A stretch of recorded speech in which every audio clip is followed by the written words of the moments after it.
Yes sir, आवाज आ रही है। नेहा, कामना, बढ़िया। कामना, अच्छा लग रहा है। कामना एक रेगुलरिटी बन गई कामना की। बहुत बढ़िया। मैं भी बुक उठा लूं, तेरे कहाँ फोन से रखी। कितने ज्वाइन? हेलो, हाँ जी बेटा, कहाँ बताओ। कहाँ थे हम कल। मेरी बुक कहाँ रखी भाई, जीवन विद्या कल रखी थी। सर आपने कल कुछ करवाया था। कल यस सर। कल मैंने कुछ नहीं कराया। कल पाठक भैया की थोड़ी तबीयत खराब थी तो उनको मैं ट्रीटमेंट के लिए लेके गया था। और फिर रात को मेरे घर पे रुके थे हम सब, दो तीन लोग थे। तो सुबह आए तो परिवार की गोष्ठी थी कल उनके साथ। अच्छा सर, क्योंकि सर मैं बाहर थी ना, तो मेरे को लगा मैंने पता नहीं कितना सारा कुछ मिस कर दिया होगा कुछ नहीं कल। मिस किया बेटा, कुछ नहीं मिस किया। अब ये बताओ, बुक किस किस को चाहिए यहाँ से।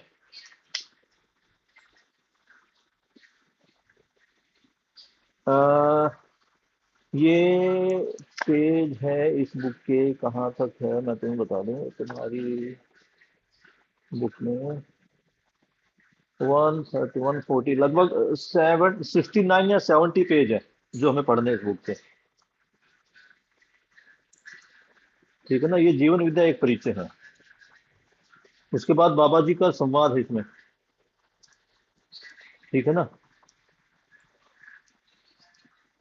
तो बाबा जी ने कुछ लोगों के साथ बैठ के,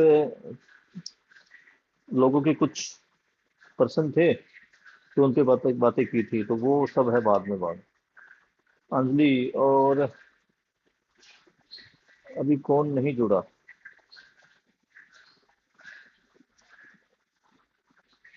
मुझे यही देखना कि आज कितने लोग जुड़ रहे हैं।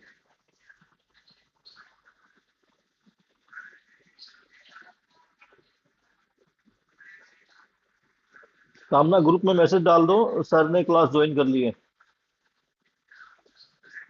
ठीक है। कामना, आवाज आ रही है।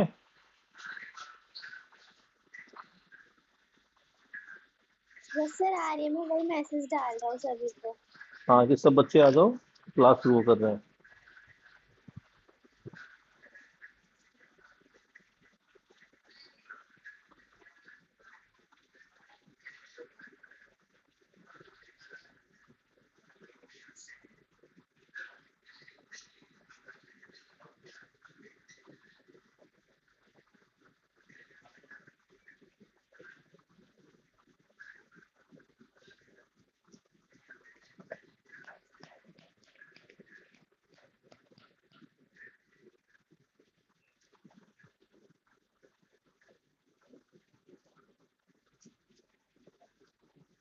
10 तारीख। चले अंजलि, शुरू करे बेटा।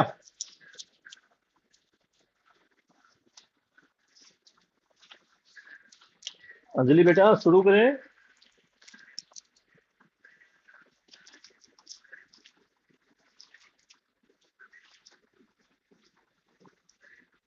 अंजलि बेटा, आवाज आ रही है। यस सर, स्टार्ट करते हैं। ठीक है, शुरू करो, जिसको आना आएगा। सर अगले पैराग्राफ से पढ़ना है। वैसे जीवन जब समझदारी के साथ जीता है, तब हर जगह समाधान को प्रस्तुत करता है। हाँ, यही से पढ़ना है। कहीं से पढ़ना है, पढ़े। हाँ, पढ़ो, करो शुरू बेटा। जीवन जब समझदारी के साथ जीता है, तब हर जगह समाधान को प्रस्तुत करता है। समाधान के साथ हर व्यक्ति सुखी होता है, समस्या के साथ दुखी होता है। समझने वाली वस्तु जीवन है, मानव शरीर को चलाता हुआ। हम लोग बैल को, गाय को, जानवरों को जो कुछ भी सिखाया वह सब संवेदनशीलता के अर्थ में है। अब बढ़िया। अंजलि आदमी बेटा, थोड़ा स्लो पढ़ो क्योंकि शब्द अब नए हैं। बच्चों को सुनने दो, क्या लिखा बोला जा रहा है। आराम आराम से, बिल्कुल। Okay sir. बढ़िया। अब आदमी एक दूसरे को कैसे सिखाए। मारपीट कर लो, कोई किसी को कुछ समझा नहीं पाया है। आजीविका के से आदमी जितना व्यय नियंत्रित रहता है, उसके बाद भय का कवच भी उतार कर रख देता है। इसका उदाहरण इतिहास के दास दासी प्रथा के अंत के रूप में मिलता है। संवेदनशीलता में भय और प्रलोभन होता ही है। भय और प्रलोभन के ही आधार पर सारे राष्ट्र, सारे धर्म, सारी की व्यवस्था, व्यापार, संस्था व्यवस्था देने का दावा करते हैं, जबकि ना भय व्यवस्था है और ना प्रबोधन व्यवस्था है, क्योंकि मानव को ना भय स्वीकार होता है ना प्रलोभन। तो क्या होना चाहिए मानव के पास? मूल और मूल्यांकन। मूल्यों को पहचानने की विधि चाहिए, मूल्यांकन करने की तकनीक होनी चाहिए। ये दोनों चीज हमारे पास रहने से निरंतर समाधान की परंपरा चलेगी। मूल और मूल्यांकन भी समझदारी की ही प्रक्रिया है। यह शरीर की शारीरिक यात्री प्रक्रिया नहीं है। अभी तो विज्ञान का कहना है सभी चीजें यांत्रिक है, कुछ भावुक नहीं है। यांत्रिकता के भय और प्रलोभन से जूझते रहो। यांत्रिकी विधि से सोचते करते मानव यहाँ तक पहुंच गया कि यह करती रहेगी अथवा नहीं। इस पर प्रश्न चिन्ह लग गए। बढ़िया, बढ़िया बेटे, बहुत बढ़िया। इसको एक्सप्लेन कर सकती हो? कोशिश करो। अंजलि बेटा, गुड, बहुत बढ़िया पढ़ा तुमने, शानदार। इसको समझाने का प्रयास करो, क्या समझ में आया, एक एक लाइन लेके चलो।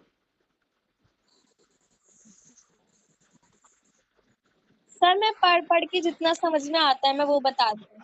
हाँ बिल्कुल, गुड। सर पहली लाइन में लिखा हुआ है जीवन में समझदारी के साथ जीता है तब हर जगह समाधान प्रस्तुत करता है। अगर जो हमारा जीवन है, अगर जो मानव है उसमें समझदारी आ जाएगी तो वो हर जगह अपनी प्रॉब्लम लेके नहीं अपना भी समाधान करेगा और बाकी जो लोग हैं उनको भी समाधान देगा। समाधान के साथ हर व्यक्ति सुखी होता है। और अगर आपके पास अपनी प्रॉब्लम्स का सोल्यूशन होगा, अगर समाधान होगा, अगर आप अपनी समझदार बन जाओगे तो अपनी जो प्रॉब्लम्स होगी उसको सॉल्व भी कर पाओगे। और अगर अपनी प्रॉब्लम्स को सॉल्व कर पाओगे तो व्यक्ति सुखी तो होगा ही। बढ़िया। अब यहाँ पे एक बात आती है, समाधान ही सुख है, समस्या ही दुख है। तो यहाँ दुख और सुख की एक परिभाषा निकल के आई है। दुख क्या है? समस्या ही दुख है, या समाधान का ना होना ही दुख है। और सुख क्या है? समस्या का समाधान ही सुख है। तो इसमें एक चीज और देखनी बेटा, हमें, हम अभी तक क्या कर रहे हैं, समस्या में रहकर समस्या की ही बातें करते हैं। हम वातावरण में हैं, एसी में बैठकर एसी से होने वाले नुकसान की बात करते हैं। हम समाधान की तरफ नहीं बढ़ते। हम क्या सोच रहे हैं कि एसी से नुकसान कितना हो रहा है, कितना भी सोचे जाओ, क्या इससे कोई समाधान निकलेगा? आजकल जितने भी संगठन हैं, जितने भी ये मंडल बने हुए हैं, ये सब क्या कर रहे हैं? समस्या की बात कर रहे हैं। ग्लोबल वार्मिंग हो रही है, ग्लोबल वार्मिंग के कारण क्या क्या है, समस्या के कारण क्या क्या, उन समस्याओं पर ही बात कर रही है। परिणाम, परिणाम ये है कि कुछ निकल के नहीं आ रहा समाधान। ग्लोबल वार्मिंग बढ़ती ही जा रही है। तो क्या कह रहे हैं बाबा जी, जब आदमी समझदारी के साथ जीता है, अभी देखना, एक बात और निकल के आ रही, समझदारी है तो समाधान है। समाधान किससे जुड़ा हुआ है? समझदारी से। जैसे जैसे हम समझदार होंगे, हमारे पास हर समस्या का समाधान होगा। और बाबा जी क्या कहते हैं? समाधान के साथ ही आदमी सुखी होता है, समस्या के साथ ही आदमी दुखी होता है। इस सुख और दुख को समझता कौन है? समस्या से परेशान और समाधान से सुखी कौन होता है? तो बाबा जी बताते हैं, समझने वाली वस्तु जीवन है, मानव शरीर को चलाता है। तो ये समझने समझाने का सारा कार्यक्रम किसके साथ है? जीवन के साथ है। समझदार कौन होगा? जीवन होगा। और जीवन समझदार होकर शरीर को चलाएगा। अब तक उल्टा होता आ रहा है, शरीर जीवन को चला रहा है। शरीर बता रहा है कि क्या खाना है, शरीर बताना है क्या पहनना है, शरीर बताना है कि मेरे सूट का कलर, मेरे चश्मे का कलर, मेरी गाड़ी का कलर क्या होगा। सारा संवेदनाओं में है। हमारी कल्पना सबकी अलग अलग है, सबसे बड़ी समस्या यही है।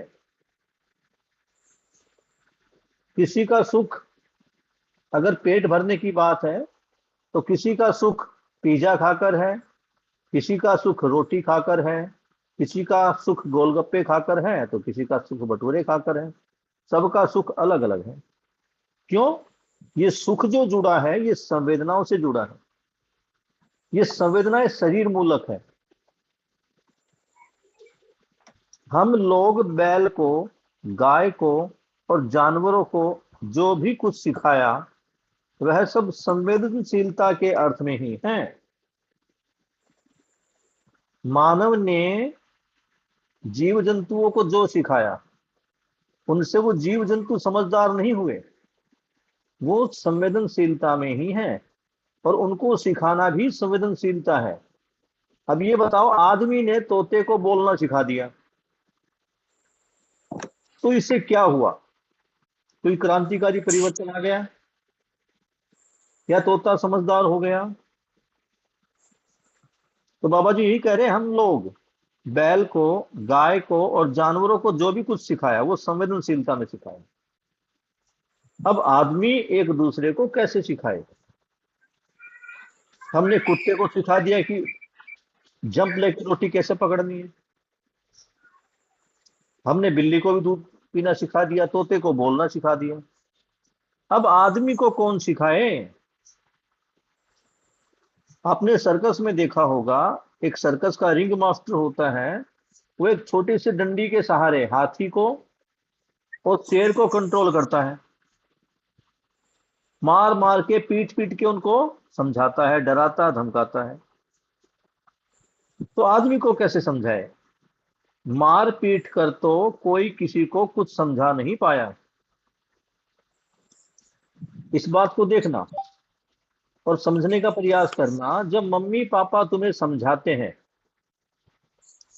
और जब मम्मी पापा तुम्हें डांटते हैं, मारते हैं, पीट के धमका के काम करवाते हैं, तो तुम ज्यादा समझदार किससे बनते हो? डर वाले, भय वाले काम से, या जो प्यार से समझाया गया उस काम से? क्यों अंजलि?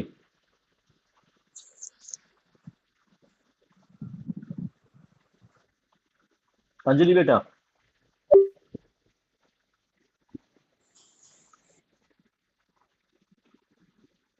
अंजलि बेटा, आवाज आ रही है आपको?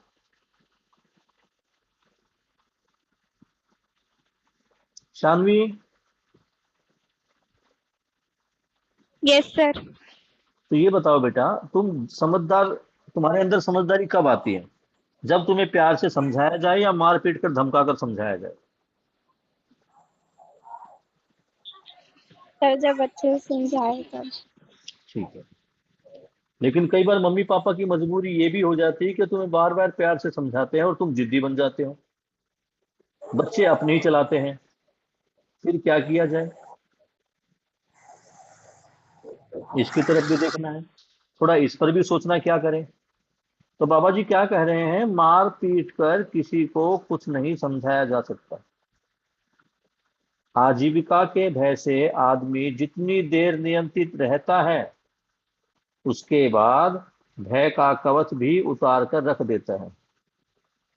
आजीविका के डर से, पेट भरने के डर से, नौकरी के डर से आदमी को हम कुछ समय के लिए तो नियंत्रित कर सकते हैं, कुछ समय के लिए उसे डरा धमका समझा सकते हैं, लेकिन बाद में वही आदमी उस डर के कवच को उठार फेंकता है और बागी हो जाता है।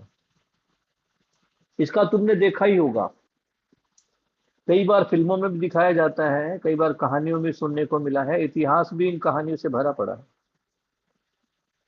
जब एक राजा, एक शासक अपनी प्रजा पर जुल्म करता है, अत्याचार करता है, उनका शोषण करता है, तो वहीं से कुछ क्रांतिकारी पैदा होते हैं।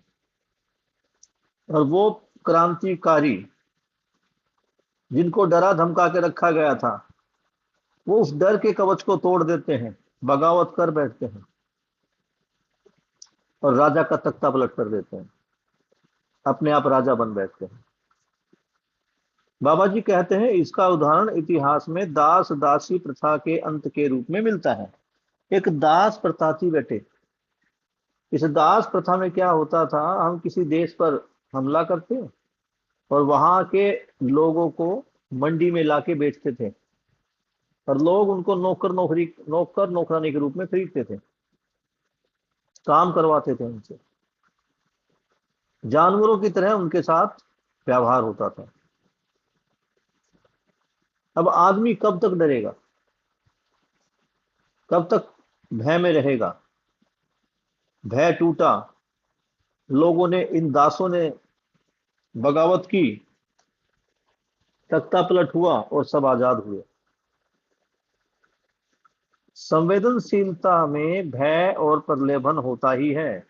जब तक हम संवेदनशील रहेंगे तो ये भय और प्रलोभन हमें परेशान करता ही रहेगा। भय और प्रलोभन के आधार पर सारे राष्ट्र, सारे धर्म, सारी प्रौद्योगिकी व्यवस्था, व्यापार संस्था व्यवस्था देने का दावा करते हैं। आप चाहे देश को देख लो, यहां भी डरा धमका कर रखा जाता है। धर्मों को देख लो, इसमें भी डराना धमकाना और प्रलोभन। साइंस को देख लो, डराना धमकाना। व्यापार में देख लो, यहां भी कर्मचारियों को डराना धमकाना, उनका शोषण। और शोषण में क्या करते हैं कि हम व्यवस्था कर रहे हैं। अभी पीछे हुआ था एक, कि किसी कंपनी में, किसी प्राइवेट कंपनी में, अच्छा नाम है, नाम मुझे ध्यान नहीं है, वहां कर्मचारियों से जानवरों की तरह काम लिया जाता था, उनको बैठने भी नहीं दिया जाता था, इतना शोषण था। तो ये शोषण हर राष्ट्र, हर धर्म, हर व्यापार संघ करता ही रहा है, और इसी से व्यवस्था लाने का प्रयास कर रहा है। अगर हम विद्यालयों में देखें, ऑफिसों में देखें, तो यहाँ वहां भी भय और प्रलोभन है। भय किस चीज का है? लेट आओगे तो अटेंडेंस नहीं लगेगी, छुट्टी भरी जाएगी। अगर टीचर 5 मिनट भी लेट पहुंचता है तो उसका हाफ डे कट जाता है। ये भय है।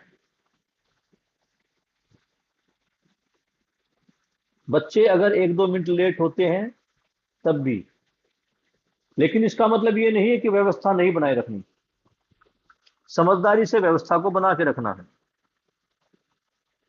अगर मुझे लगता है कि मेरे स्कूल आने में 25 मिनट लगती है, तो मैं उस 25 मिनट को 35 मिनट, 40 मिनट मान लूं, और जिस टाइम स्कूल से निकलता हूं उसकी बजाय 10 मिनट, 15 मिनट पहले निकल लूं।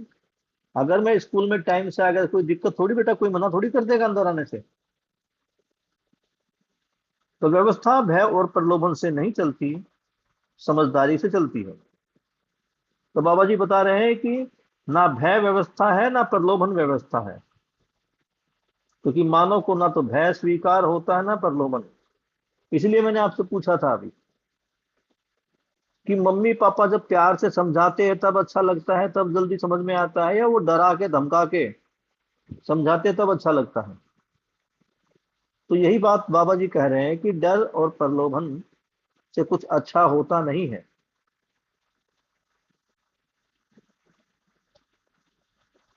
तो अब बात यह है कि अगर व्यवस्था को चलाने के लिए ना तो भय हो ना प्रलोभन, तो क्या होना चाहिए? तो बाबा जी कहते हैं कि मानव का मूल्यांकन होना चाहिए। मूल्य और मूल्यांकन, वैसे 30 मूल्य हैं, और स्कूल में हमने 6 मूल्यों की बात की थी, स्थापित मूल्य और शिष्ट मूल्य। 9 और 9 18 तो यही हो जाते हैं। फिर मानव मूल्य और जीवन मूल्य। जब जीवन क्रिया हम देख रहे थे, सुख शांति संतोष आनंद, मन वृत्ति चित्त बुद्धि आत्मा, मन और वृत्ति के बीच में, जब इनके बीच में तालमेल होता था तो आदमी को सुख होता था। वृत्ति और चित्त के बीच में तो संतोष होता था। चित्त और बुद्धि के बीच में शांति, सॉरी संतोष, और बुद्धि और आत्मा के बीच में आनंद। तो यही बता रहे हैं बेटे बाबा जी कि मूल्य और मूल्यांकन, मानव में मूल्य होने चाहिए और मूल्यों का मूल्यांकन होना चाहिए। जब संवेदना की जगह भय और प्रलोभन की जगह आदमी मूल्यों के साथ जिएगा, विश्वास, सम्मान, स्नेह, कृतज्ञता, गौरव, श्रेष्ठता, प्रेम, इनके साथ जिएगा बेटा, तो वहां क्या होगा? वहां समाधान होगा, वहां समस्या नहीं होगी और व्यवस्था बनेगी। तो कह रहे हैं कि मूल्य मूल्यांकन चाहिए और साथ में चाहिए मूल्यों को पहचानने की विधि, मूल्यांकन करने की तकनीक।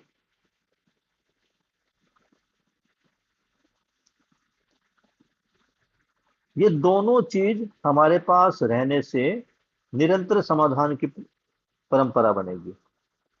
अगर मूल्य मूल्यांकन हमें आ गया तो जो समाधान होगा वो निरंतर होगा, और निरंतर समाधान होगा तो निरंतर समाधान से जो सुख मिलेगा वो भी निरंतर ही होगा। मूल्य और मूल्यांकन भी समझदारी की ही प्रक्रिया है। मूल्य मूल्यांकन समझ से होता है। समझ कब होती है? जब तीनों ज्ञान हमारे को होते हैं, और जब समझ होती तो आदमी समझदार होता है। तो मूल्य और मूल्यांकन आदमी को समझदार बनाने की प्रक्रिया है। यह शरीर की शारीरिक यांत्रिक प्रक्रिया नहीं है। अभी तो विज्ञान का कहना है कि सभी चीज यांत्रिक है, कुछ भावुक नहीं है। जहां अध्यात्मवाद जो था बेटा, वो संवेदनाओं से भरा पड़ा था। ये जो अपना विज्ञानवाद है, ये यांत्रिकी से भरा पड़ा है। सब कुछ मैकेनिकल है। शरीर भी एक मशीन समझते हैं ये। अभी तो विज्ञान का कहना सभी चीज यांत्रिक है, कुछ भावुक नहीं है। तो यांत्रिकता से भय और प्रलोभन से जूझते रहो। क्या मशीनें इस भय और प्रलोभन को दूर कर सकती है? अगर मानव शरीर एक मशीन है तो क्या भय और प्रलोभन दूर होगा? इस पर सोचने की जरूरत है। यांत्रिक विधि से सोचते करते मानव यहां तक पहुंच गया है कि धरती रहेगी नहीं रहेगी। मानव अभी इमोशंस को कुछ नहीं मान रहा, विचारों को, भावों को, मूल्यों को कुछ नहीं मान रहा है। केवल मैकेनिकल टेक्नोलॉजी में लगा हुआ है, और टेक्नोलॉजी के इस जाल में इतनी बुरी तरह फंस चुका है कि अब तो उसको भी ये डाउट होने लगा है कि ये धरती रहेगी या नहीं रहेगी, ये प्रकृति बचेगी या नहीं बचेगी। इसी पर प्रश्न चिन्ह लग गया है। बाबा जी कहते हैं कि यही पे क्वेश्चन मार्क हो गया है कि हम जी पाएंगे या नहीं जी पाएंगे। धरती रहेगी का मतलब है कि मानव रहेगा या नहीं रहेगा, क्योंकि मानव धरती पर वास करता है। धरती नहीं तो अब क्या करें? इसको देखना पड़ेगा।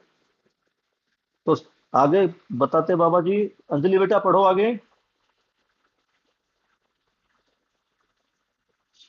अंजलि यस सर, पढ़ती हूँ। पढ़ो बेटा। हम एक बार पानी पी लो पढ़। समस्या पढ़ो। समस्या का निराकरण समस्या को होना नहीं, सिर्फ समस्याएं आवाज कर लो। आवाज कट रही है, आवाज कट रही है। समस्या निराकार समाधान से ही होगा। दोबारा पढ़ो बेटा, आपकी समाधान आवाज, आपकी आवाज सारी कट रही, दोबारा पढ़ो। हैं?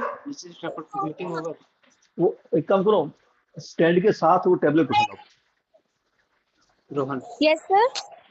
हाँ बेटा, होल्ड रखना एक बार। हेलो, हाँ रोहन बताओ। टैबलेट निकाल ली इसमें से। बट टाइफाइड को छोड़ दो, टैबलेट ले आओ। Thank you Rohan. माइक भी ले आना। हाँ बेटा जी पढ़ो, आप दोबारा पढ़ो बेटा, आपकी आवाज चली गई थी।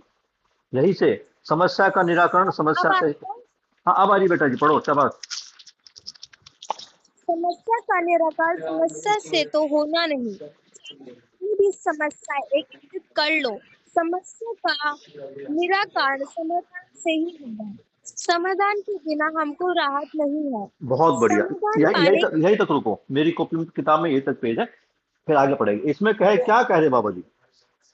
समस्या का निराकरण समस्या से तो होगा नहीं, प्रॉब्लम प्रॉब्लम से सोल्व नहीं होगी, प्रॉब्लम तो सॉल्यूशन से ही होगी। यानी प्रॉब्लम को खत्म करना तो हमें क्या चाहिए? सॉल्यूशन। और हम क्या कर रहे हैं? एक प्रॉब्लम को खत्म करने के लिए उससे बड़ी प्रॉब्लम को तैयार कर रहे हैं। समझ पा रहे हो? हम एक सुविधा के लिए या एक समस्या को हल करने के लिए जो दूसरी चीज लेकर आ रहे हैं, जल्दबाजी में उसका फल परिणाम को जाने बिना उसका हम प्रयोग आरंभ कर देते हैं। परिणाम क्या है? कुछ समय बाद पता चलता है कि यार ये तो पहले से भी खतरनाक हो गई है। उदाहरण के लिए, हम जो घरों में इन्वर्टर यूज करते हैं, सभी के घरों में होंगे ही इन्वर्टर। इनमें जो बैटरी लगती है, ये बैटरी कितना पोल्यूशन करती है? बाद में इन बैटरियों का निपटारा,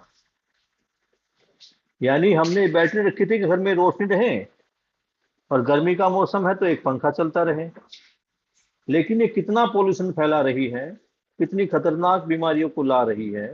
तो समस्या पहले क्या थी? बिजली का ना आना। उसके बदले हमने क्या समस्या ले ली कि ऐसी समस्या खड़ी कर दी जो मानव के स्वास्थ्य पर हमला कर रही है, मानव के स्वास्थ्य को खराब कर रही है। तो समस्या बढ़ी या घटी, इसको भी देखना पड़ेगा। तो बाबा जी यही कह रहे कि समस्या का निराकरण समस्या से नहीं होगा, चाहे कितनी भी समस्या इकट्ठी कर लो। समस्या का निराकरण अर्थात समस्या का समाधान, समस्या का हल समझदारी से ही होगा, समाधान से ही होगा। समाधान के बगैर हमें राहत नहीं। आगे पढ़ो बेटा, बहुत बढ़िया अंजलि, बहुत बढ़िया पढ़ रही मेरी बेटियां, शाबाश। एक बार सभी बच्चे भाई इसके अंजलि के लिए क्लैपिंग करो, इतने इतने अच्छे तरीके से पढ़ रही है। एक बार माइक अपने ऑन करके सब एक बार क्लैपिंग करो इसके लिए, बहुत बढ़िया, बहुत बढ़िया, बहुत बढ़िया, वेरी गुड, बहुत बढ़िया। चलो बेटा पढ़ो आगे। समाधान पाने के लिए चेतना विकास मानव चेतना पूर्वक मूल्य और मूल्यांकन विधि से व्यवस्था का समीकरण करने वाली पद्धति को हमें विकसित करना है। इस तरह जीवन संबंध, जीवन वृत्ति, जीवन लक्ष्य को केंद्र में रखकर व्यवस्था समीकरण करेंगे तो हम सफल हो जाएंगे। यदि जीवन को देकर शरीर के अंत में जितनी भी व्यवस्था देते हैं, उसकी अव्यवस्था ही पैदा होगी। शरीर को अच्छा लगने से तबीयत अच्छा होता नहीं। कोई भी शरीर क्रिया सतत बनी नहीं रहेगी। बस शरीर बस क्रिया बस बस बस, यही तक पढ़ते बेटा ना। तो क्या करे बेटा कि समस्या का हल समस्या से तो होगा नहीं, समस्या का हल समाधान से होगा। समाधान कैसे आएगा? समाधान आएगा समझदारी पूर्वक। समझ रहे हो? तो समाधान पाने के लिए चेतना विकास, मानव चेतना पूर्वक मूल्य और मूल्यांकन विधि से व्यवस्था का समीकरण करने वाली पद्धति को हमें विकसित करना होगा। थोड़ी कठिन लाइन है, समझने का प्रयास करें कि समाधान पाने के लिए चेतना विकास। अब ये चेतना विकास क्या है, इसको समझना पड़ेगा। अभी हम जितने भी मानव हैं वो जीव चेतना में है, यानी मानव का सारा क्रियाकलाप, मानव जो भी करता है वो जीव जानवरों से प्रेरित होकर करता है। मानव का सारा व्यवहार जानवरों के तुल्य ही है, जानवरों के समान ही है। समुदाय में रहना, झगड़ा करना, संग्रहण करना, संबंधों में दगाबाजी करना, ये सब कहां से सीख रहे हैं? दगाबाजी इन द सेंस कि जिस प्रकार जानवर जीते हैं, जानवरों का कोई संबंध नहीं होता, वह कोई माता पिता भाई बहन नहीं होता। जितनी गंदगी जीव जंतुओं के शोषण में है, आप देखो झांक कर बेटा, वहां माता पिता भाई बहन संबंध नहीं है। एक ही गाय से पहले बच्चे पैदा होते हैं, फिर उन्हीं बच्चों से फिर और बच्चे उसी गाय के द्वारा होते हैं, या और किसी जीव के द्वारा होते हैं। कोई संचेतना उसमें नहीं है। तो अभी हम जीव चेतना में ही हैं। संबंध बनाने में भी, अप्राकृतिक संबंध बनाने में भी, ये सारी चीजें हम कहां से सीख रहे हैं? जीव जंतुओं से। जिस प्रकार से ये शोषण हो रहा है, ये नाजायज संबंध जो बन रहे हैं बेटा, ये जीव चेतना के फलस्वरूप ही बन रहे हैं। ये मानव चेतना का काम नहीं है। जितने हम सारे काम कर रहे हैं ये जीव चेतना में कर रहे हैं। तो अब हमें क्या करना है? चेतना का विकास करना है। प्रकृति में पदार्थ का विकास हुआ तो क्या आया? प्राणावस्था। प्राणावस्था का विकास हुआ तो जीवावस्था। जीवावस्था का विकास हुआ तो ज्ञानावस्था आई। लेकिन यहां विकास को हम समझ नहीं पाए। विकास मेधस से हुआ, समृद्ध मेधस आया तो कर्म स्वतंत्रता आई, कल्पनाशीलता आई। लेकिन सीखने के लिए कोई जागृत मानव, जागृत परंपरा थी नहीं। तो हम जीव जंतु जानवरों की तरह ही जीते आए, उन्हीं के दिखाए गए जो क्रियाकलाप थे वो करते रहे। तो अब क्या होना बेटा? चेतना विकास, यानी जीव चेतना से हमें मनुष्य की तरह सोचना होगा, मानव चेतना में आना होगा। इस मानव चेतना में ही मूल्य और मूल्यांकन की विधियां हैं। ये कौन बच्चा बार बार आ रहा है? कामना। तो ये मूल्य मूल्यांकन की विधि कहां से आएगी? ये आएगी मानव चेतना से। तो यही कह रहे कि मूल्यांकन विधि से व्यवस्था का समीकरण करने वाली पद्धति को हमें विकसित करना होगा। यानी ऐसी पद्धति बनानी होगी जिससे हम मूल्य मूल्यांकन कर पाए। इस तरह जीवन संबंध, जीवन तृप्ति, जीवन लक्ष्य को केंद्र में रखकर व्यवस्था समीकरण करेंगे तो हम सफल हो जाएंगे। तो बेटे ये जो व्यवस्था का ताना बाना जो बुना जाएगा, जो व्यवस्था लाने की बात हम कर रहे हैं, वो कैसे होगी? वो होगी जीवन संबंध। यानी जीवन में जो संबंध है उन संबंधों को स्वीकार करना, उन संबंधों के साथ न्यायपूर्वक जीना। इस न्यायपूर्वक जीने से क्या होगा? जीवन में तृप्ति आएगी। जीवन में तृप्ति आएगी तो जो हमारी जीवन क्रिया है उसके जो 10 के 10 खाने हैं वो भर जाएंगे, जिससे जीवन लक्ष्य की प्राप्ति होगी। तो इन्हीं जीवन लक्ष्यों को केंद्र में रखकर हमें अपनी व्यवस्था का समीकरण ताना बाना बनाना पड़ेगा, तभी हम समझदार और सफल हो पाएंगे।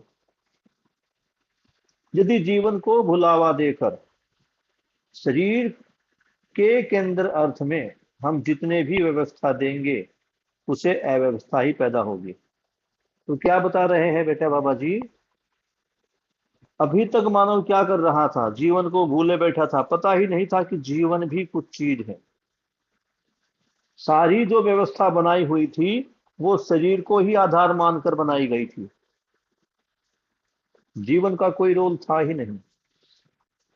इसलिए बाबा जी कह रहे हैं कि यदि हम जीवन को भूलकर शरीर को ही सब कुछ मानकर व्यवस्था बनाने का प्रयास करेंगे, तो वो व्यवस्था नहीं होगी, वो अव्यवस्था ही होगी।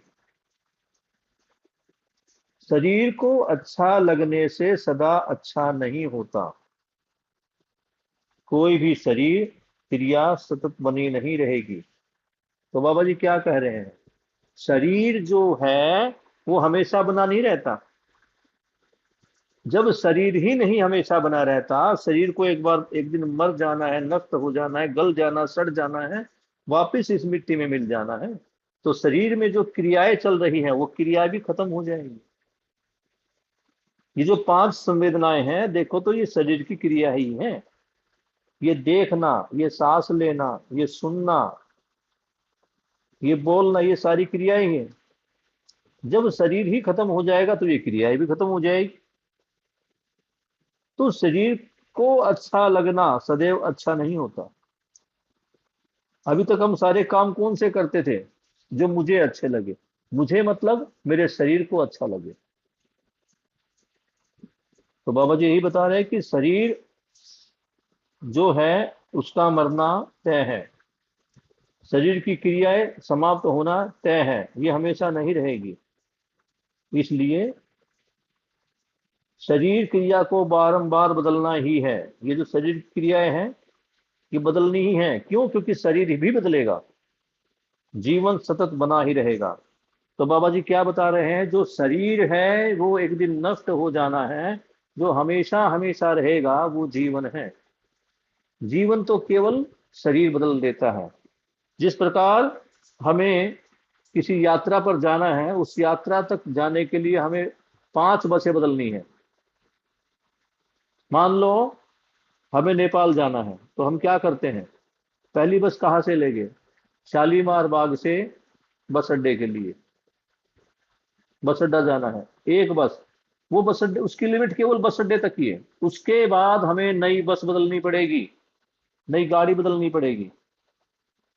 नई गाड़ी में हम कहाँ तक पहुंचेंगे? हम गोरखपुर तक पहुंचेंगे, फिर गोरखपुर से बॉर्डर तक पहुंचेंगे, फिर बॉर्डर से नेपाल में एंटर करेंगे और जहां तक नेपाल में जाना वहां तक पहुंचेंगे। तो 5 हमने गाड़ियां चेंज की। तो यही बता रहे हैं कि गाड़ी क्या है? शरीर है। इसकी एक लिमिट है, उस लिमिट के बाद ये शरीर अपना काम करना बंद कर देगा, अर्थात शरीर समाप्त हो जाएगा। लेकिन जो जीवन है ये निरंतर चलते ही जाना है। इसलिए सारा काम किस पर करना है? जीवन पर। आगे पढ़ो बेटा।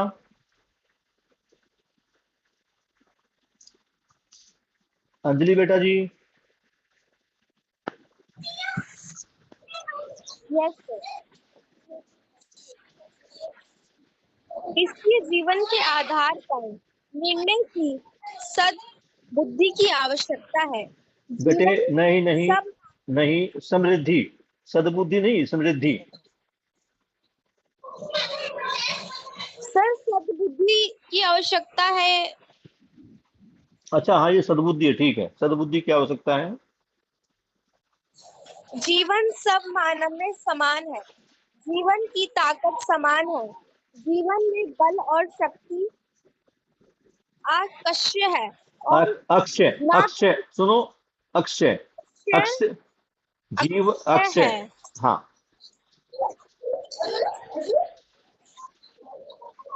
ये ना कभी खत्म होता है ना घटता है। ये क्यों नहीं घटता? जीवन के पौधों में परिणाम को कोई परिवर्तन होना नहीं है, तो उसका बल और शक्ति आश्चर्य है। अक्षय। स्थिति में बल अक्षय है। स्थिति में बल प्रमाणित होता है और गति में शक्ति। इसकी गवाही क्या है? मानव अपने को सतत होना चाहता है, नहीं वर्तमान है। वर्तमान में ही हर वस्तु का अध्ययन होता है। रोक दो, उसकी रोक दो, रोक दो, रोक दो। बहुत बढ़िया, बहुत बढ़िया बेटा। थोड़ा थोड़ा पढ़ोगे समझ में आता रहेगा, आगे बढ़ते रहेगा। तो बाबा जी कहते हैं कि शरीर तो बार बार बदलना है, जीवन सतत बदलता ही रहता है, इसको समझना। इसलिए जीवन के आधार पर निर्णय लेने की सद्बुद्धि की आवश्यकता है। यानी अभी तक जो हम निश्चय लेते थे वो शरीर आधारित लेते थे, क्या खाना है, क्या पहनना है, कहाँ रहना है, कहाँ जाना है, क्या सुनना है, क्या देखना है, ये सारे निर्णय हम शरीर संवेदना से लेते थे। तो क्या कह रहे हैं, अब हमें शुद्ध बुद्धि की आवश्यकता है। शुद्ध बुद्धि क्यों चाहिए? ताकि हम जीवन के आधार पर निर्णय ले सके।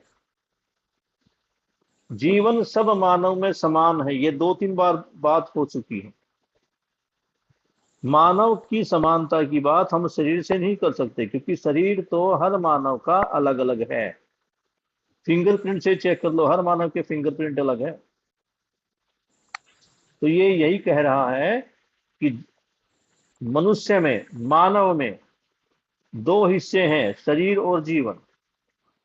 शरीर सबका अलग अलग है, जीवन सबका समान है। जीवन सबका समान है तो जीवन की ताकत भी समान है। ये बार बार बात होती है कि जीवन में 5 अक्षय बल और 5 अक्षय शक्तियां है। इनको अक्षय क्यों कहा गया? अक्षय को अगर हम तोड़ के देखें तो अ और क्षय। क्षय का मतलब है किसी चीज का नष्ट होना, और जब उसके आगे ए लग जाता है तो वो नेगेटिव हो जाता, उल्टा। क्षय का मतलब नष्ट होना और अक्षय का मतलब नष्ट ना होना। तो जीवन जब नहीं मरता, जीवन अमर है, तो जीवन में जो बल और शक्तियां हैं वो भी अक्षय है, वो कभी नहीं मिटती। तो बाबा जी यही कहते हैं कि जो जीवन है ये ना तो, ये जो अक्षय बल अक्षय शक्तियां ना तो घटती है ना बढ़ती है। ये क्यों नहीं घटता? ये जो जीवन की बात कर रहे बाबा जी, क्या करें, जीवन ना कभी खत्म होता है ना घटता है, तो ये क्यों नहीं घटता? जीवन परमाणु में, परिणाम में कोई परिवर्तन होता नहीं है। जीवन परमाणु की जब बात की थी तो हम गठन पूर्ण परमाणु की बात कर रहे थे। गठन पूर्ण परमाणु जीवन या चैतन्य का ही दूसरा नाम है। इसे दूसरी भाषा में कहे तो गठन पूर्ण परमाणु ही चैतन्य है, और यही चैतन्य जीवन के नाम से भी जाना जाता है। गठन पूर्ण शब्द इस्तेमाल किया गया है। गठन पूर्ण का मतलब है कि ना तो इसमें से कोई अब अंश घटेगा और ना ही इसमें कोई अंश बढ़ सकता है। ये इसकी फॉर्मेशन कंप्लीट हो गई। कंप्लीट हो गई तो इसके अक्षय बल अक्षय शक्तियां ना घटेगी ना बढ़ेगी, और वो निरंतर चलती ही रहेगी। तो क्या कह रहे बाबा जी, तो उसका बल और शक्तियां भी अक्षय है। जब जीवन अक्षय है तो बल और शक्तियां भी अक्षय ही होगी। अब दो चीजें हैं बेटा, एक होती स्थिति और एक होती गति। स्थिति गति को समझना पड़ेगा। दो फेज होते हैं। कोई चीज जब स्थिति में होती है तो स्टेबल होती है, और जब गति में होती है वो उस स्थिति के अनुसार ही गति करती है। जब हम देख रहे थे जीवन क्रिया को, जीवन क्रिया का चार्ट मैंने कुछ दिन पहले आपके ग्रुप में भेजा था, उसमें देखना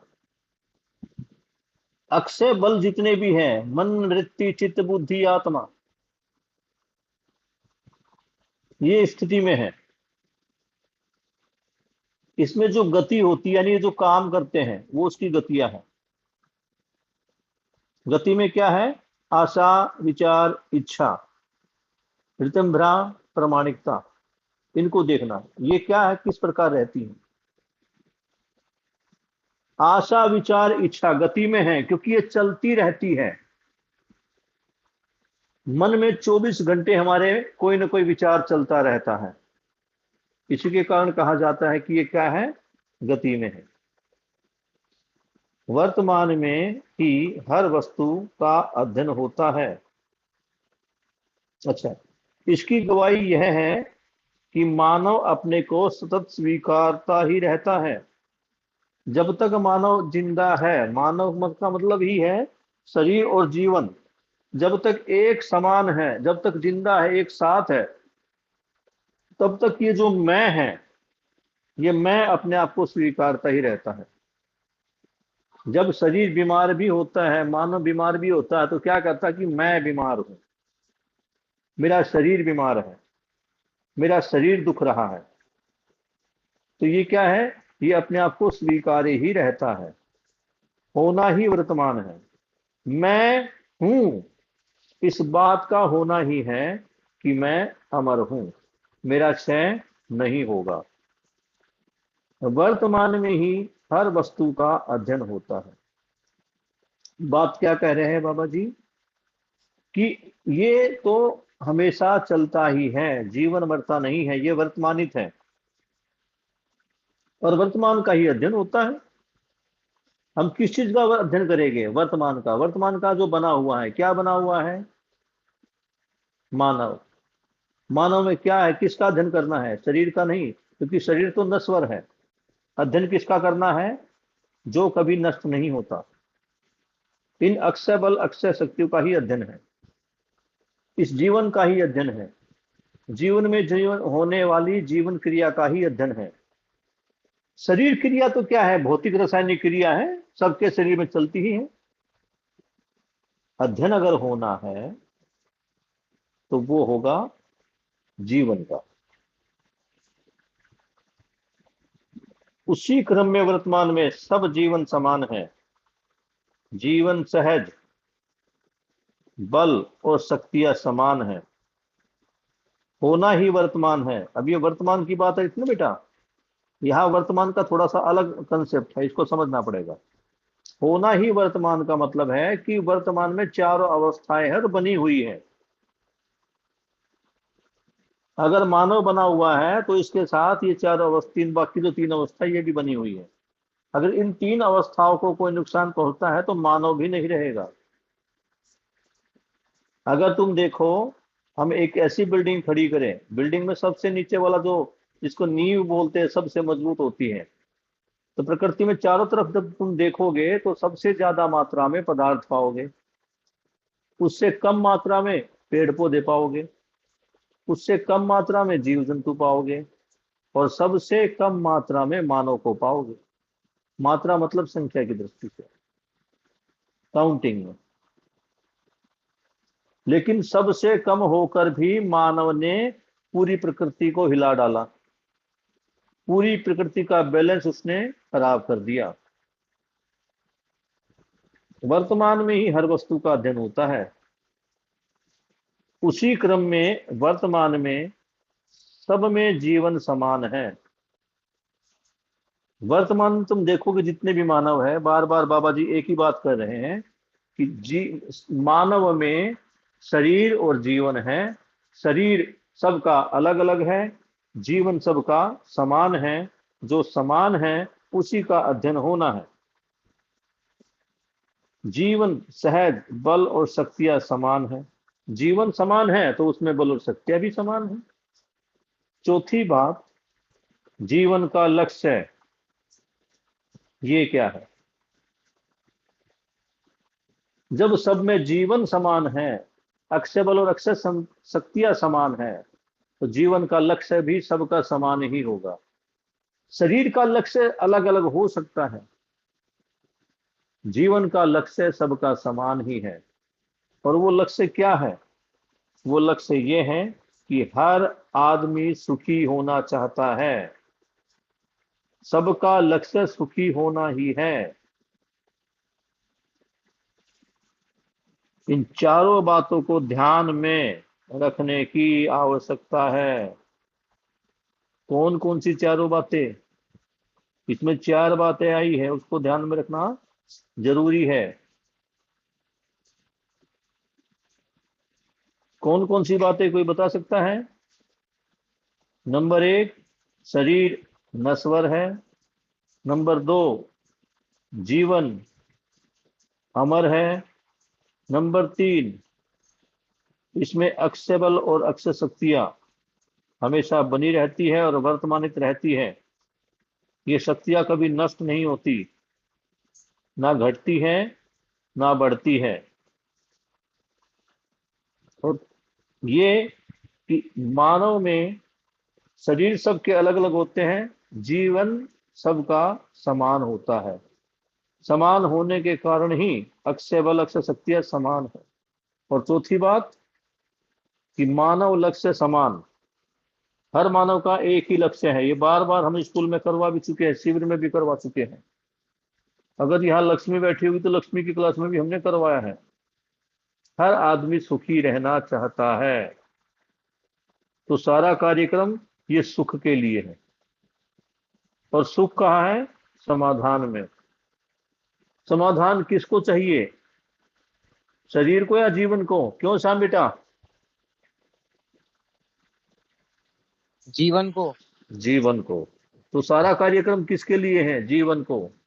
जब सुख जीवन को चाहिए, समाधान जीवन को चाहिए, संतोष और आनंद जीवन को चाहिए, पर हम सारा ध्यान कहाँ लगा रहे हैं? शरीर के ऊपर। ये सारे झगड़े ही शरीर के कारण हैं, क्योंकि हमने क्या किया? शरीर को मूल माना।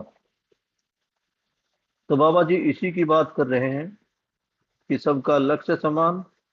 लक्ष्य क्या है? सुख होना। और ये सुख ठिकाना कहाँ पर है? जीवन में।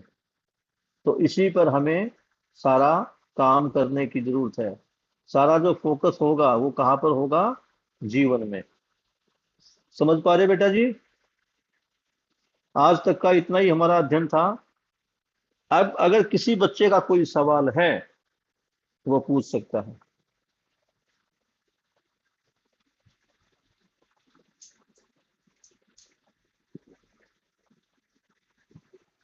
जी सर।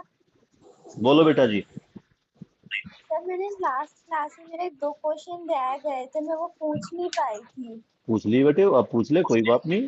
आप हमारे पास टाइम है। हाँ जी सर। तो सर जैसे हम लोग मतलब हमने लास्ट क्लास में समझदार के बारे में समझा था कि हाँ जो समझदार व्यक्ति होता है वो दुखी नहीं होता। हम्म। तो सर ऐसे तो हर व्यक्ति मतलब नासमझ ही हुआ ना कि हर व्यक्ति अपने सुख के लिए दुखी हो रहा है। मतलब उसे जितना मिल रहा है उसके बाद भी वो सुख की लालसा कर रहा है और फिर बाद में दुखी हो जा रहा है। हम्म। तो इसके लिए पहले तो समझदारी को समझना पड़ेगा। तो सर हम वो समझदारी को कैसे समझेंगे? यस, बहुत बढ़िया। समझदारी को कैसे समझे? और पहले ये समझना पड़ेगा कि समझदारी किसे कहा गया। और तुमने कहा कि समझदारी से आदमी सुखी कैसे होगा। तो बेटा जब आदमी समझदार होगा तो समझदार आदमी के पास समस्या का समाधान होता है या नहीं होता? ये देखो, अगर कोई आदमी समझदार है तो उस समझदार आदमी के पास समस्या का समाधान है या नहीं है? जवाब दो अंजलि।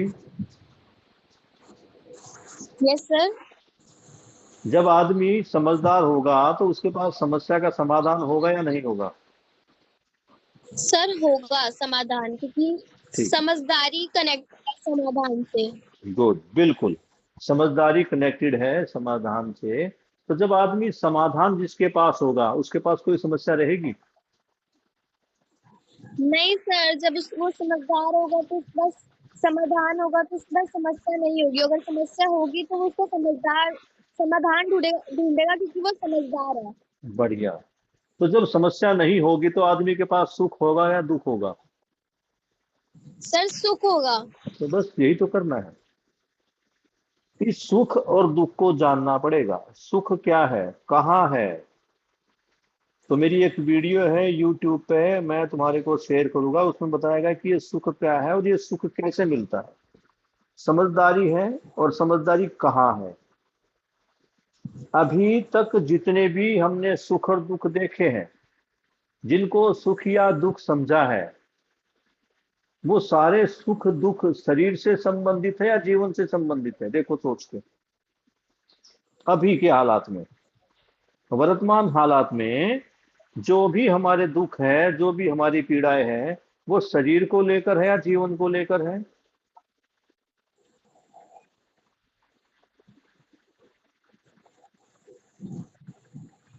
अंजलि बेटा जवाब दो। जो हमारा दुख है, ये जो हमारी पीड़ा है, वो शरीर को लेकर है या जीवन को लेकर है? सर, आज तक हमने शरीर पर ही ध्यान दिया है, तो हमारी जितनी भी प्रॉब्लम्स हैं सारी शरीर को ही लेकर है अभी तक तो। ठीक है।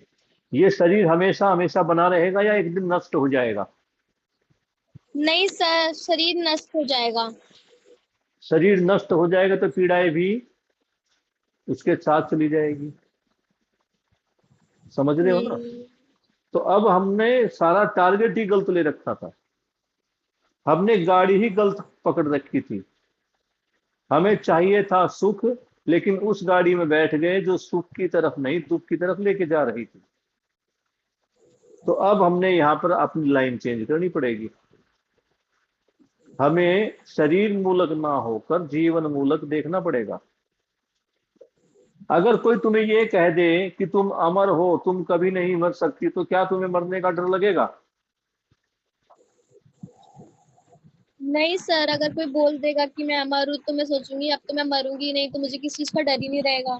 और बाबा जी बार बार यही कह रहे हैं कि जीवन अमर है, जीवन कभी नहीं मरता।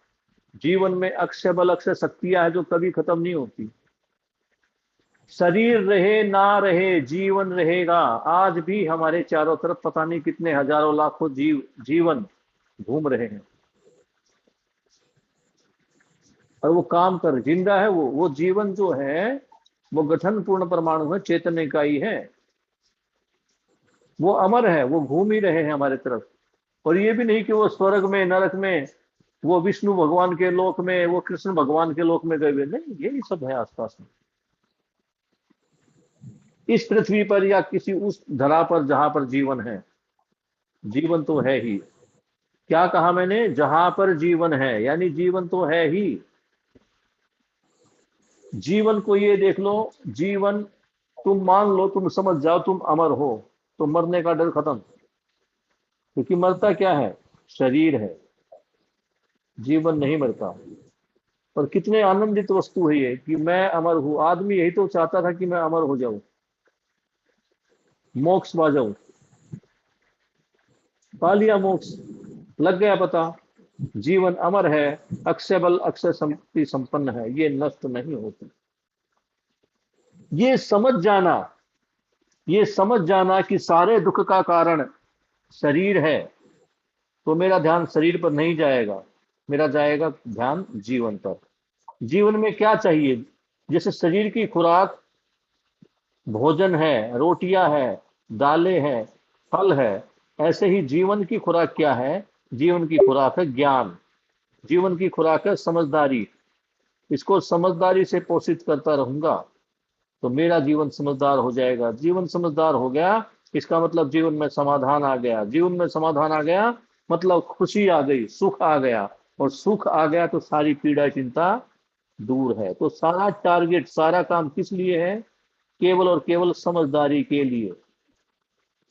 और ये जो सारा कार्यक्रम चल रहा है, जीवन विद्या एक परिचय, ये शिविर, ये क्या समझा रहे हैं? ये सुख समझा रहे हैं।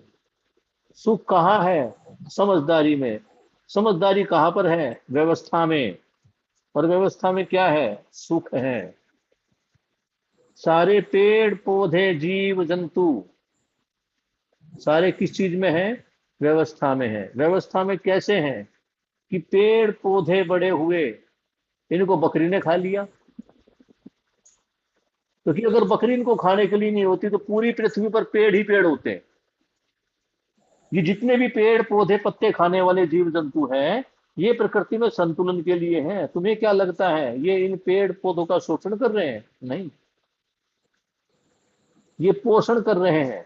इनको खाकर भी ये प्रकृति में संतुलन ही बनाए हुए हैं। क्योंकि सोचो, अगर पृथ्वी पर एक भी जीव जंतु नहीं होता तो इन पेड़ पौधों को खाने वाला, इनके फलों को खाने वाला कौन था? वहीं पर फल पका, पक के जमीन पर गिरा, जमीन पर गिरने के बाद उसके बीज जमीन पर गिरे और नए पेड़ पौधे उग गए। एक टाइम ऐसा आ जाएगा जब इस जमीन पर पैर रखने की भी जगह नहीं होगी, हर जगह पेड़ पौधे होंगे। तो क्या ये व्यवस्था होगी? क्यों श्याम? नो। नहीं होगी। इसलिए नो व्यवस्था सर। क्या थी कि प्रकृति ने जीव जंतुओं को बनाया। कौन से जीव जंतुओं को बनाया? पहले बनाया शाकाहारी जीव जंतुओं को। ये जीव जंतु गए जंगलों में और पेड़ पौधों को खाना शुरू किया, जिससे वो जो पेड़ का बीज गिरेगा उस नए पेड़ के लिए जगह बन जाए। समझ पा रहे हो मेरी बात बेटा जी? और यस सर। ये जगह बन पाए। अब प्रकृति ने क्या देखा कि अगर इन जीव जंतुओं की संख्या ज्यादा हो गई तो पूरे जंगलों को खत्म कर देंगे खा पी के। तो इन जीव जंतुओं के कंट्रोल के लिए भी बनाए मांसाहारी जीव, जो इन जीव जंतुओं को ही खा जाते थे। लेकिन एक चीज और देखना, जितने पेड़ पौधे हैं उतने उनको खाने वाले जीव जंतु नहीं है। जितने शाकाहारी जीव जंतु हैं उतने मांसाहारी जीव नहीं है। वो भी एक निश्चित सीमा में ही है, यानी उनसे कम है, एक निश्चित अमाउंट में ही। अब अगर ये जो मांसाहारी जीव थे इनकी संख्या बढ़ जाए, अब देखो संतुलन कितनी बढ़िया बात है। संतुलन कहा था कि यदि एक भी जीव जंतु ना हो शाकाहारी तो पूरी पृथ्वी पर पेड़ पौधे हो जाते हैं। इसलिए शाकाहारी जीव आए, शाकाहारी जीवों ने पेड़ पौधों को खा के संतुलन बनाया। अब ये शाकाहारी जीव सारे पेड़ पौधों को ना खा जाए, इसके लिए मांसाहारी जीव आए। तो एक संतुलन की चैन बनती चली गई। और इसी चैन में सबसे अंतिम पड़ाव पर जो आया वो आया मानव। ये सारी चीजें व्यवस्था में थी, आते ही मानव ने अव्यवस्था को फैलाना शुरू कर दिया। और इस अव्यवस्था का कारण ही ये सारी पीड़ा, ये सारा दुख है। तो समझदारी से क्या आएगी? समझदारी से आएगी व्यवस्था, और व्यवस्था में ही सुख है। समझदारी से आएगा समाधान, और समाधान में ही सुख है। और ये जो सुख है ये जीवन के लिए है। जीवन निरंतर है, जीवन मरता नहीं। जीवन अक्षय बल अक्षय शक्ति संपन्न है। तो जो जीवन में जो समाधान आएगा वो समाधान भी निरंतर होगा। और समाधान मतलब खुशी, खुशी मतलब सुख। तो अगर समाधान निरंतर है तो जीवन में खुशी और सुख भी क्या हो जाएगा? निरंतर, निरंतर रहेगा। समझ पा रहे बेटा? क्योंकि अभी तक जो शरीर मूलिक आस्वादन से हम जो सुख ले रहे थे वो निरंतर नहीं था। इस जीभ पर जलेबी का स्वाद तब तक था जब तक वो जलेबी का स्वाद मेरी जीभ पर है। जलेबी पेट के अंदर, स्वाद खत्म। किसी फिल्म को देखने का मजा मुझे तब तक आता था जब तक मैंने उसको एक या दो बार नहीं देख लिया, उसके बाद वो फिल्म करने लगती थी। इसी तरह गाने, इसी तरह कपड़े। कपड़ों के बारे में तुमने देखा होगा, मम्मी नए कपड़े दिला दो, ये कपड़े मैं 2 साल से पहन रही थी, मामा के भी यही पहन के गई, शादी में भी यही पहन के गई। कपड़ों से बोर हो जाते नहीं हो जाते? क्यों कामना? कपड़ों का रंग, कपड़ों की, यस हाँ क्यों? क्योंकि ये सारी चीजें क्या है? मेटेरियलिस्टिक चीजें हैं, पदार्थों से बनी चीजें हैं। इनकी उम्र होती है, ये समय के साथ समाप्त हो जाती है। कोई कपड़ा ऐसा देखा बेटा, कोई ऐसा खानदानी कपड़ा जो तुम्हारे परदादा जी ने पहना हो, दादा ने पहना हो, पापा ने पहना हो, तुम भी पहने? है कोई ऐसे खानदानी कपड़ा घर पे? किसी के घर पे तो मुझे नो बताओ। सर। क्यों सानवी, है बेटा कोई ऐसा? कोई ऐसा सूट जो तेरी दादी ने पहना, तुम्हारी माँ ने भी पहना, तुम भी पहन रही हो और अपने बच्चों को भी पहना होगी? कोई है ऐसा? No sir. लेकिन एक चीज ऐसी है जो तुम में आ गई तो आने वाली पीढ़ी में वो लगातार ट्रांसफर होती चली जाएगी। और वो है तुम्हारी समझदारी। अगर तुम्हारे रहने सहने का तरीका बदल गया, अगर तुम्हें संस्कारों में रहना आ गया, तुम्हें मम्मी पापा से क्या संबंध है वो संबंध समझ में आ गया, माँ क्या है, पिता क्या है, बेटी क्या है, गुरु क्या है, भाई क्या है, मित्र क्या है, ये समझ में अगर तुम्हें आ गया, तो ये समझ तुम्हारी नष्ट नहीं होगी। आने वाली पीढ़ियों तक ये तुम्हारी समझ बरकरार रहेगी। स्कूल में जब हम जिंदगी की बात अभिभावक के साथ करते थे तो उनसे पूछते थे कि तुम्हारे घर में जो बच्चे लड़ रहे हैं वो लड़ना कहाँ से सीखा, भाई ने भाई से लड़ना कहाँ से सीखा, आज तुम्हारे और तुम्हारे भाई के बीच में कलेश है, ये कलेश तुमने कहाँ से सीखा, आज तुम बच्चों के सामने झूठ बोल रहे हो, झूठ बोलना कहाँ से सीखा, तुम्हारे बच्चों ने झूठ बोलना कहाँ से सीखा। तो जवाब यही आया कि जो परंपराओं में हमने देखा वही किया। ये भाई बहन का झगड़ा, ये तेरे मेरे की दीवार आज से नहीं पहले भी थी। राजाओं में भी ये तेरा मेरा था। बेटा भी अपने बाप को मार के पूरे राज्य का मालिक बनना चाहता था। तो जो देखा वो करता रहा। उन्हें समझ नहीं मिली, तुम तक वो समझ ट्रांसफर नहीं हुई, तुम्हें समझ मिल जाएगी तो ये समझ तुम्हारे आने वाली पीढ़ियों में ट्रांसफर हो जाएगी। तब ये तुम्हारे हाथ में है बेटा, तुम समझदारी के साथ आगे बढ़ना चाहते हो या भ्रम के साथ आगे बढ़ना चाहते हो। जो तुम शाम को 1 घंटा निकालते हो ये इस बात का प्रमाण है कि तुम समझदारी के प्यासे हो। तुम सबको समझदार होना है, और समझदारी क्या है धीरे धीरे तुम्हारी समझ में आ रही है। और सबसे बड़ी समझदारी ये है जो आज की अध्ययन से हमें पता लगा कि सारा काम हमें जीवन पर करना है, शरीर पर नहीं। ये शरीर की लिपापोती से कुछ नहीं होगा, ये अच्छे रंग बिरंगे कपड़े पहनने से, ये भड़कीले गाने देखने से, ये चटक मटक वाली मूवीज देखने से कुछ नहीं होगा। सारा काम जीवन पे करना है। तो कंटेंट भी हमारे पास ऐसा होना चाहिए जो जीवन में अच्छा ही लेके आए। और तुमने ये 1 घंटे का जो कंटेंट चुना है, तुम देख रहे होगे अपने पिछले 1 महीने की यात्रा में, ज्यादा बड़ी यात्रा की बात मैं नहीं करना, लेकिन जो तुम्हारी पिछले 1 महीने की यात्रा है, इस यात्रा में झांक कर देखो तुम्हें अपने आप में क्या परिवर्तन नजर आ रहा है, तुम्हें अपने व्यवहार में क्या परिवर्तन नजर आ रहा है, और तुम्हारे इस व्यवहार में परिवर्तन के कारण तुम्हारे मम्मी पापा की सोच में क्या परिवर्तन नजर आ रहा है, उसको सोचो एक बार, उसका मूल्यांकन करो। पिछले कुछ दिनों में तुम्हारे व्यवहार में क्या परिवर्तन आया है, इसका मूल्यांकन तुमसे बढ़िया कोई नहीं कर पाएगा। समझ पा रही सामने बेटा? Yes sir. तो अभी चारों के चारों बच्चे 2-2 मिनट का समय लेकर अपने आचरण में, अपने व्यवहार में, अपने परिवार में, अपने संबंधों में क्या परिवर्तन देख पा रहे हैं, चाहे वो आधा या 1% ही क्यों ना हो, उसकी समीक्षा करेगा, उसका मूल्यांकन करेगा, वो बताएगा एक एक बच्चा। पहले कौन बताएगा? अंजलि तुम ही शुरू करो बेटा, तुम ही बताओ पहले।